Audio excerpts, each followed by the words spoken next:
welcome back to Encat and welcome back to another industry interview. Today we are starting a mini series that we are incredibly excited about. We were able to interview multiple people that worked on the movie Monkey Man.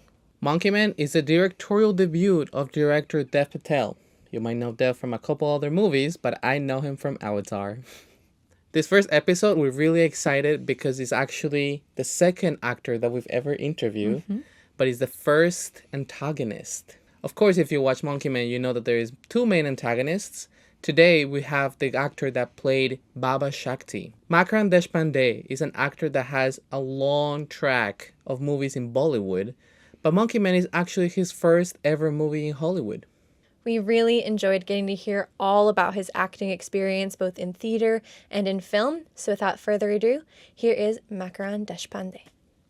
We can get right into it. And so we've been doing a lot of research about you because we really absolutely loved your character, Baba Shakti.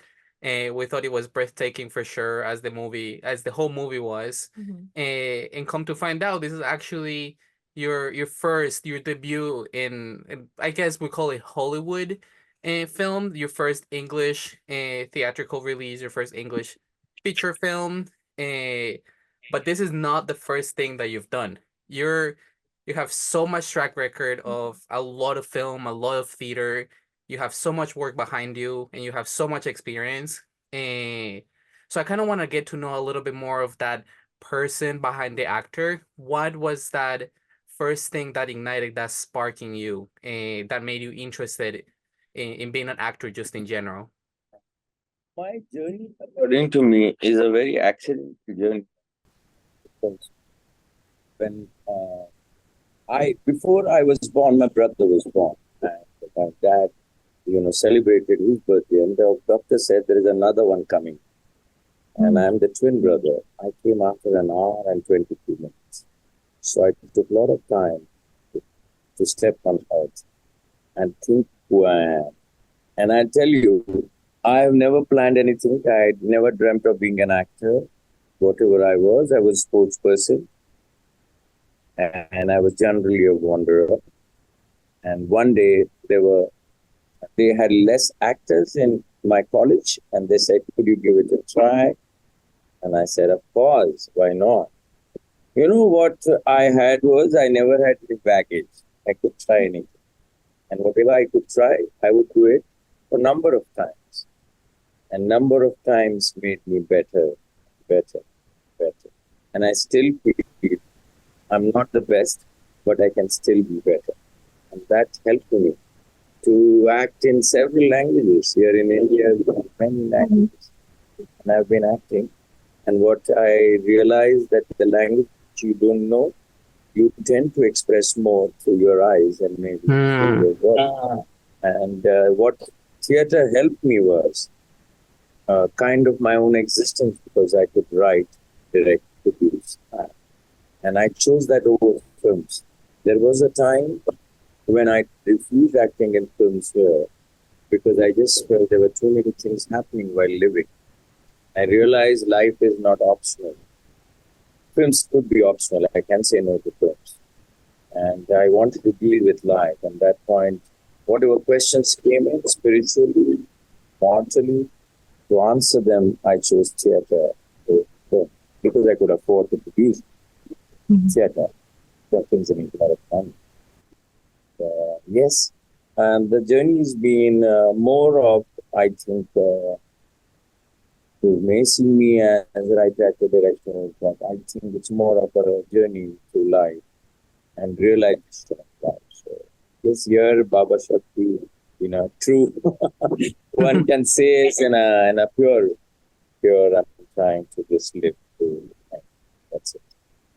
That's nothing so great about, nothing that I've learned from any acting school, film school. The school has been just being there, doing, practicing, rehearsing, and watching, learning from others. The school of life, for sure. Yes. And with this whole track record of you being such a famous actor back home and finally coming to our side of the world. I actually come from Colombia, so I say our side, but I'm from a little farther down than the States.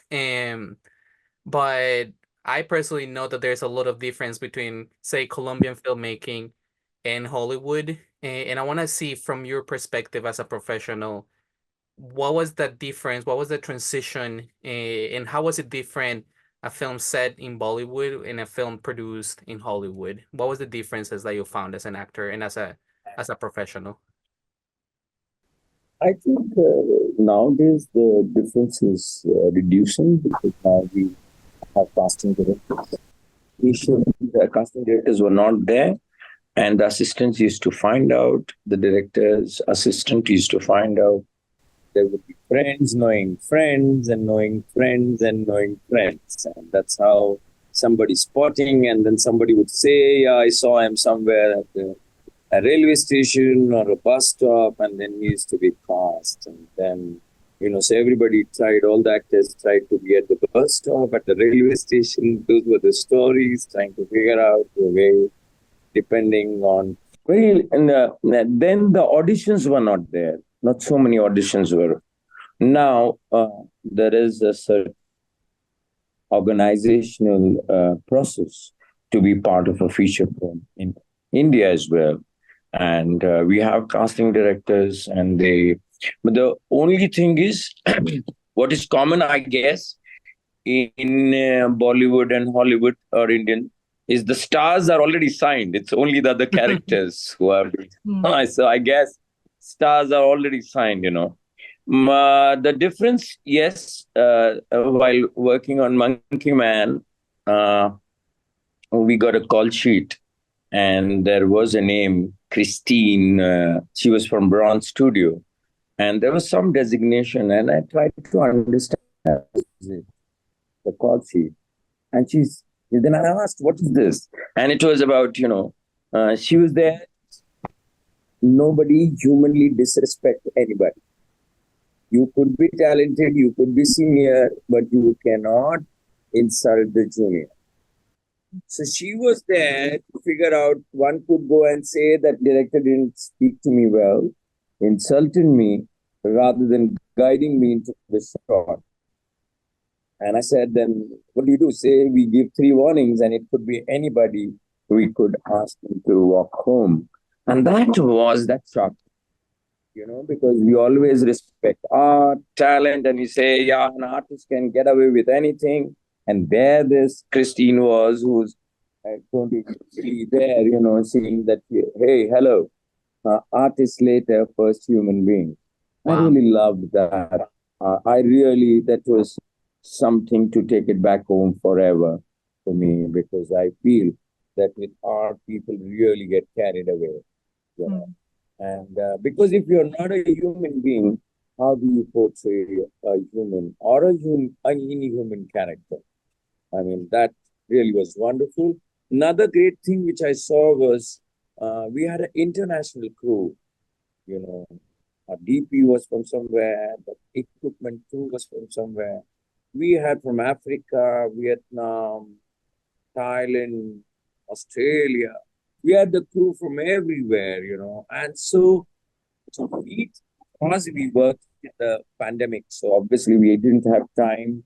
We didn't have the liberty to get out of the resort as well. So we were kind of there on Batam Island shooting. So yes, I mean, you see different way of looking at light or at frame or acting, or it was really exciting and to be part of this film.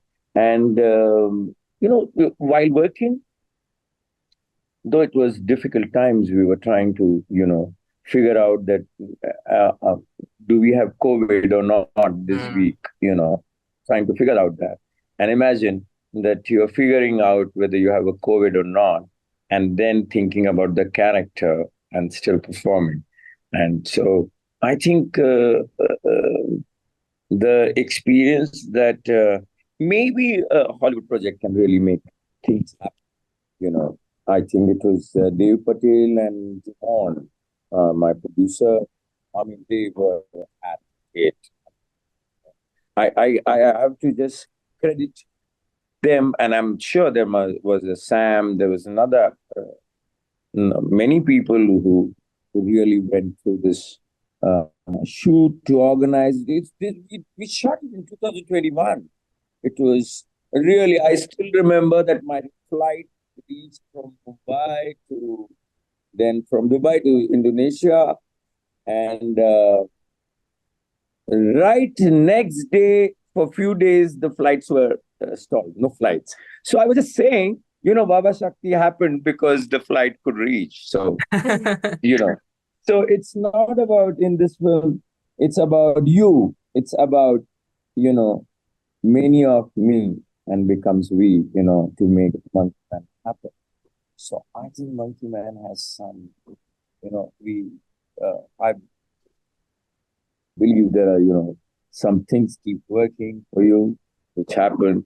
And always they say that there are some films which you make and some films are made by some spirit. So I think man is that which has been made by some spirits there helping all of us. And I'm really happy that you mentioned the human part behind it, because I feel like whenever we go to theaters and we go and watch films, we forget that these people are actually humans. And I want to know a little bit more of that relationship with director Patel, because I know he was not only the director, but he was also the main character of this film. And directing himself is gonna be something really complicated. What was that experience of you being directed by a fellow actor, especially in the scenes in which both of you were together? So, Dave, I've been his admirer as an actor, and I feel he has that simple, when you talk about De Niro when he was young, back home we have Nasiruddin Shah, Om Puri, which you must be aware about, who's acted in films.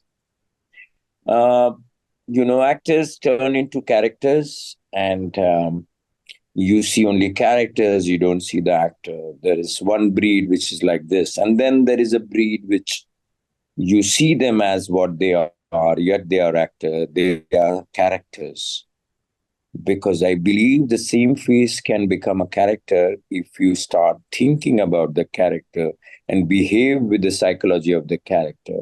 And I think that's what Dave is all about. Dave doesn't try and use the exterior of which makeup or things to change him, but rather the interiors of the character. And I loved that bit of him in the films which I had seen. So when I was approached by the casting directors here, Tess, and he had come for my audition, and the scene, which unfortunately is not there in the film now for some other reasons. I'll speak about it. But that was the scene which was very, very pivotal or a poignant scene for this character and for the film also. That's what I feel. And he had come and he saw me performing. And he was helping me with, okay, I don't need this. Okay, maybe you just hold a glass of milk. Maybe it's not, it's half full. Maybe there's some, the gangster is sitting opposite you and he's a powerful man, but you are the most powerful man, but yet you are the corrupt but you're a god man. We're talking about it and what is it and what is it. And then after 20 minutes, I realized we spoke for 2 hours about life rather than. And I think Dave must have decided then that he wants to cast me, because after that, there was only that when are we going to shoot? Because then pandemic happened. This happened in 2018. Then pandemic happened. So 2019, we were supposed to shoot. Nothing happened. 20 didn't happen. 2021, when he said that we are shooting, I remember every time he spoke over the phone, the last thing he used to say that whatever happens, Makarand G. And I would say G is, respect, with respect. That's what we use G for. But he would, and that spelling was J-I, and he would use it as G, which is the Makarand G, meaning the gangster, you are the we want you there, And he would say that I want you there. I don't know what, whether it is your dates problem, whether whatever pandemic thing, whatever money thing, whatever. I want to see you there. And that kind of, it's rare to hear over a period of 3 years, somebody really wants you, Connection was there for sure. I mean, for 3 years, somebody's decided that I want you to be part of this film. And he could have easily got, and he always told me, I don't have plan B for Baba Shakti. It's you. It's you. And it was over. I mean, that was good enough a reason to meet your loved one. And I think I went to meet Dave as more of a, not just an actor, but more of for love, for that passion, or for that decision which he had made. I had to respect. He saw me as Baba Shakti and nobody else. So I think it started there. But then I had to quarantine. And the best part was, it was the last week of the December 2020, 220, I think, 21 and 20. So I was quarantined, and and it was a Batam Island. So there was a port nearby, and the only ships could move were the cargo ships. And distantly I saw this ship going. It had written Happy New Year, and distantly I could see the lights blinking, Happy New Year. And I'm shouting out loud to the ship.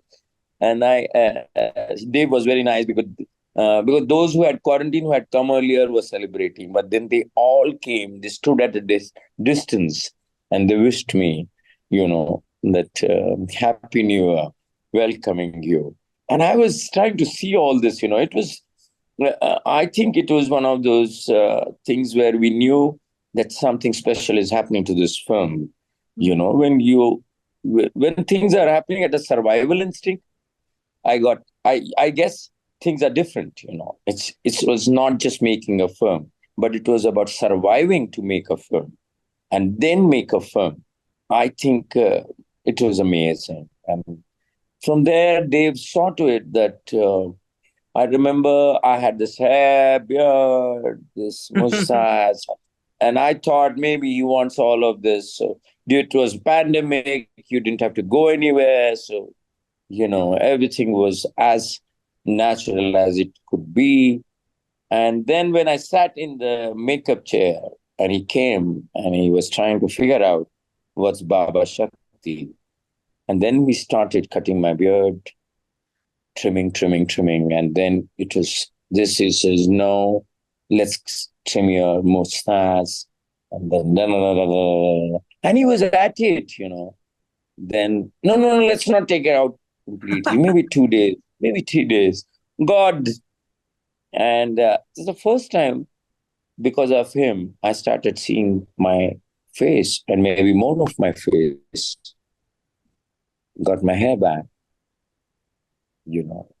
and that's the only thing which was well groomed was my hair. That's what we came at. And he said, you have such a face, and there's so much story on your face, and I want this. And so he was there all that while to get Baba Shakti's face. And I still remember, whenever these difficult scenes used to be, he used to just shout and say, let Baba Shakti alone. Let him be with himself. Because I had this, I generally have nature where I am open to anybody can speak to me anytime. I don't shut my door. I am available for life. That's what my basic theory is. And so there's nothing called, but he said no. And he wouldn't allow no shouting, nothing. And all of a sudden, I used to feel, wow, it's too much room given to me. And then I used to walk there. And Dev Patel is the one I saw an artist who I wouldn't say is a taskmaster, but he was the one who was trying to find best then. Not that he's decided he's watched a film or he's decided in his mind that I want the dialogue to be like this. He's listening to you. He's trying to tell you, and then he's listening to you, and he's going further. So it just became kind of a workspace where we were trying to discover and stretch ourselves, take it further. And we didn't realize how many takes we were giving. Maybe first take was okay. But there was this whole thing. And so I remember I didn't even realize when I was getting tired. It's only after finishing the scene one felt, hey, we're a little bit tired. Let's have a beer, man. So, I mean, what I mean is we did well. We did well. And he was a person not necessarily completely organized. He was not organized. He was trying his, and I loved the Sharon, the DP, just to see him working, his lighting pattern, and I was so impressed with Dave about his knowledge about the imagery. Here, I mean, he was trying to really push Sharon and get his imagery. And of course, Dave was absolutely, it's like, your foot is on accelerator full, he was always at complete, I mean, of adrenal rush, he was there. There was not even a beat where I could see him, there were any lapses. So we were also excited. Even our scenes were like action scenes, that kind of intensity, which I'm trying to say. Even to get the peace or the power of silence, there was so much movement in Dave. I could feel even the silence had so much movement, and that gave more power. And he would come to you and whisper, Baba Shakti. Yes, Baba Shakti.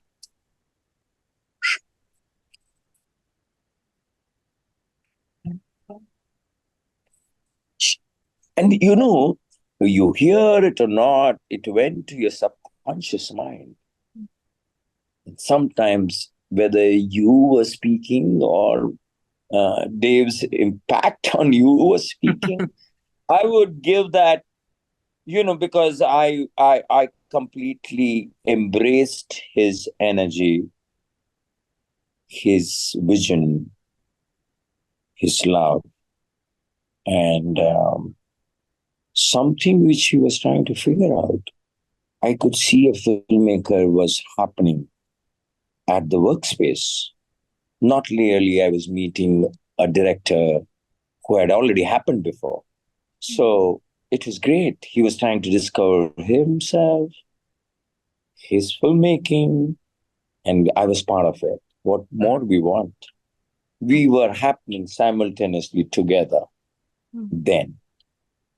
And I think Baba Shakti is such an impactful character. I feel like sometimes at the beginning of the film, you're like, okay, we have this character, powerful being in the TV that everyone's looking at. And then we start realizing kind of like the backstory and the boy, as it's called in the film, and going back to his life and seeing how Baba Shakti has affected his personal life and everyone's life in general. So I think your character and the way you portrayed it is so very powerful. And then all of that build up to finish in that final fighting, because it was really peaceful, almost like a conversation with you in that final scene. Um, what was that scene like? How did you feel shooting that scene? and seeing not only this is the end of the film, but also this is what everyone's been waiting for, killing this bad guy. And what was the preparation for that? And also kind of like a double question, what do you think of the character that you were able to portray so well? The last scene basically wanted to be that, villains are normally, bad people are normally portrayed as sometimes only wicked, only cruel. And their whole philosophy is to only rule, and greed is the. But here, he is a man who's learned scriptures, who's learned yoga. He's the master. So a master who's mastered his mind as well. And unison, because that is yoga, is mind and body becomes one. Mhm. So the whole conflict of duality is over. Then what makes him? And then we have this character called Ravana in Ramayana, who was the most powerful, who's the most knowledgeable man. And he chose to people because of nothing but the power to rule, to rule. I think that was the only thing. And in that last scene, he speaks about Ravana's philosophy that, he created his own empire because nothing that he got it. He acquired knowledge. He did a lot of meditation, search, inner search, and what a God man would do. He also did that. And after that, there was the difference of going on the bad side. And, so that scene, I wanted to be, and of course, Dave also. In fact, if you see, when Dave comes, my line is, so that is you. Uh, uh, Something to that. And Dave still tells me that you took such a long pause before saying the line. And, that's what, he sometimes gives me compliments for. There are 2, 3 things about. And he said, too, you took such a long pause there. And my whole point was that was the first time I was watching him. I had heard about him, that one man, but that one kid, and to see him, and I just felt I want to see him, and I just took that long pause, and I think that became the sin that scene. We figured out that let it be slow, calm, and there was this pond, so I could just put my foot in it and play with it. He's at peace. He doesn't want to show that he's shattered. He doesn't want to show that, because he does believe that he's the most powerful man. He can win over this kid, any time, because he's done it many times. Mhm. To reach that place, I'm sure he must have been challenged several times before. And this is not the first time he's been challenged, and still he's there. So maybe he's more powerful, but he could, with his speech, with its demeanor, with his knowledge, he could. So that silence and that quietness trying to tell him, I enjoyed that. And being a theater actor, it helped. Let me tell you, it helped me. That in theater, you can hold yourself and still not worry that it is getting delayed, because in theater, audience is watching you. You Mhm. can take even 1 minute pause. Audience is still watching you. There's no problem. In cinema, there is a problem. There is a problem. And I would say Dave was courageous to let me perform, or rather, I would say that he knew the beat of this scene well, and he wanted to let it be till the action really happened. If you see, even the action which happens is that, from outside you see I am putting the nail through his body, underbelly. And then, so his killing is more, because it's his whole pain, from his childhood. We've shown from him, not from my side, because my side was about knowledge. Mm-hmm. It was only psychological battle from my side. From his side, it was that physical anger which was deep down there, because his spirit was pained. And then what he could do, I always tell him that, you chose Hanuman, Bajrangbali, but you chose the pain of Hanuman, not the superpower. And that was his, the strength of the character. And yes, I think about the character, I feel that what my preparation happened was I used to do yoga on regular basis. And my yoga teacher was back in India, and this young actress, Aditi Narkar, and I would have this video call and would keep doing yoga there as well. And I kept myself really, if you see in some shots, you'll see, you must have seen my postures were quite good. In fact, at the premiere at the Chinese theater, after the premiere, I met somebody who said, I'm a yoga practitioner, and let me tell you that your postures were so correct. And I was so happy, somebody, saying that, so I was practicing that. And I think as a person, it was easier for me to understand the character and put it across and make it believable. And yes, there was this one shot, if you remember, where I get down before just the climax is the beginning of the climax, where I get down the car and everybody shouting, and I was smiling. And then I turn from them, my face goes back to what I am, the powerful man. And I think that shot actually for me says it all, that the man, this power is okay. He's treating them as his followers, and that's it. He has no respect for them. No respect for them. And that is the difference between a good man and a bad man, I guess. A good man who has followers has respect for each individual. The madman treats them as his power. That's it.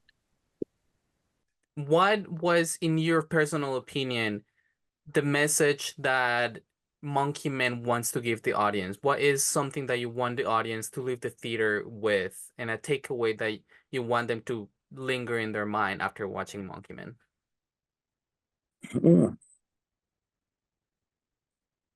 It's very difficult to put it in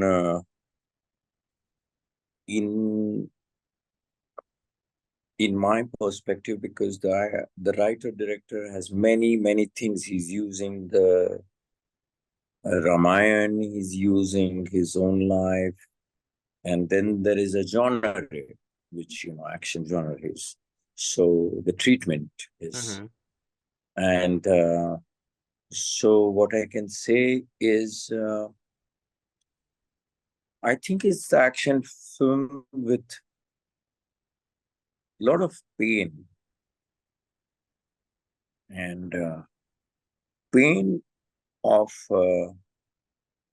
the justice happens again through a lot of pain, because killing people is not happy. It's not a kid growing up seeing his mother killed, burnt houses, and he's again killing to get his revenge. That's really painful again. And it's like you mentioned at the end of the final scene, that never-ending cycle. Yeah. Yeah, I mean, is it going to make him a psycho killer now? And no, I mean, it has to stop. So I guess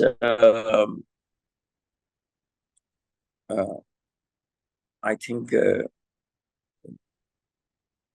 what felt when I saw the film, I felt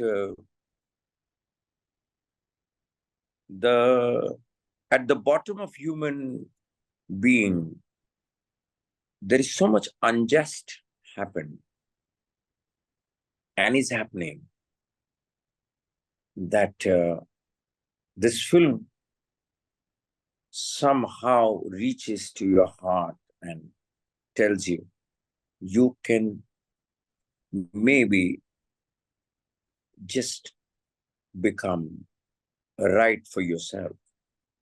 It moves you. I think that is the success of Monkey Man. Monkey Man is not only a flick, an action flick. It is a movie which talks about universal unjust. And it's not only rich and poor. It's not only powerful and powerless. It is the inside which is broken, shattered, or poisoned. And that needs to be addressed. And I think this film is subconsciously. When I saw the film, I told Dave and Jumon, my friend, the producer, I said, you will know the worth of this film after 2 weeks or maybe more time pass by. Because this film is not just somebody giving you 3 stars, 4 stars, or 4, or calling it a masterpiece. You should not look for. The film is going to stay there. With every day it is going to grow, because which means more people are going to watch it. More people are going to get connected. Because I have acted in India called Satya, and I'm just see this. I'm on the set of the same filmmaker, Ram Gopal Verma, and I'm talking to you. And that film changed Indian cinema. It's not. It's again. It just shook people, that people about the underworld could be made emotionally as well. Not just, they're bad people and then a good man comes and kills, or a good man becomes a bad man and then all bad people kill each other. That's not the film. It had that emotional layering to it. And I guess Monkey Man I feel still to find out. It is still to find out, a number of, I think, maybe a year or so, we'll figure out. But definitely, I feel it will be kind of a reference for the emotional impact of it, and not just cinematic genius. I think if it is known for cinematic genius, I think then it will fail. I think it is that emotionally moving film. It is. I think. I don't know. No, Yeah, I definitely maybe. appreciate it for sure. And I mean, Helen said it best. Just right after we watched it, this is one of the best movie experiences we've had in a long, long time. And with movies like Dune, watch this year and whatnot, it really felt like it made a mark in for us as filmmakers in what we love to see when we go to the theaters. I And know, I just want to, I mean, because I spoke about the emotional, I feel the sound design, the background score, the edit, costume production design, everything is so much in sync with Dave's adrenal rush, yet emotional. I could say that his canvas was wet with emotions. and the rest of the departments painted on that emotionally wet canvas. And that is what is this film is all about. And you know, yeah, I mean, something not directly preached, yet it is there. And yes, I mean, I feel, yeah, that's it. Sorry. And I feel like there is so much in your background and so much that people can learn from you. And a lot of our listeners in our podcast are aspiring filmmakers or aspiring actors or people that go to the movies in order to learn, not only to watch a film. So from your personal experience, what is something that you would tell, that you would suggest to these aspiring filmmakers and actors in the making, that want to make it into the industry? I think the subject, which is you know enough, and you feel that you know enough, and you have spent enough time, or maybe you're ready to spend time, more time, and more time. And then, of course, every film is a project, economically viable. But still, within that, also, there is a choice of actors and the talent which you require as a crew. Find them. And if you have given enough time, you will find them. There is one magnet which is of art and time. If you lock yourself into that, you will get them. I love Thank you that so visual. much. I love that. I really, really love that. And as filmmakers ourselves, it's just really exciting to talk with someone like you, with so much experience in the industry. Um, so something that we do when we close out our podcast episodes is that we usually say and cut, and then we clap it out. I mean, in theory, you clap it in to say action, but we do it the other way around. So it will be an honor for us if you could clap us out by saying and cut and clapping your hands. Yes, wait, I'll have to fix my But camera for that. but before we go, where can people find you? Where can people see more of your work? And what is something that you're working on that you want people to come to the theaters or find you on the internet? You know what? Let me tell you that I'm fortunate that after the premiere, and there was this Michael from 5X Media who tapped on my shoulder and said, "We want to look after your work." And then I met Scott of 5X Media, and he said, "Hey, Hollywood needs you." So maybe then, maybe, and I have signed agreement with them. So 5X Media should be looking for my work there, and they want to make me a global performer. So let's see. I So absolutely that's love it. where it will be. But rest for that, my Insta is there, Makarand Deshpande official, and they could see that, and they would know more about what I'm doing. And with my name on YouTube, you'll see a lot of things. And well, uh, I unfortunately have not really updated my IMDb. I'm not yet. I've not really been so careful, but I will. Let's see. Thank you for this wonderful, my first Monkey Man interview. Yay! So excited and And you have to tag Dave. You have to tag Jamon. Really, because it means I think they're both brave, and many of them, the whole team, I think they've been really brave to make this film. You know, No, thank we you. absolutely love the film, Yeah. and we really So appreciate we it. have to say, wait, Sebastian and your Kate. name, Kate. Yes. Lovely talking to Sebastian and Kate. So now it's cut. Thank you so much for watching this episode of Cut. You can follow us on all social media, starting with Instagram as Cut the podcast. You can also follow us on YouTube as That Film Couple, which is the same handle for TikTok, That Film Couple for short form content. You can also follow us on Twitch as Sebasparra1K. And if you're watching right now on YouTube, you can find us on any podcast platform as NK!! Last but not least, you can follow me on Instagram as sebi.mp4. And you can follow me at caitlin.mp4. Thank you so much for being here one more week, and we'll see you in the next one.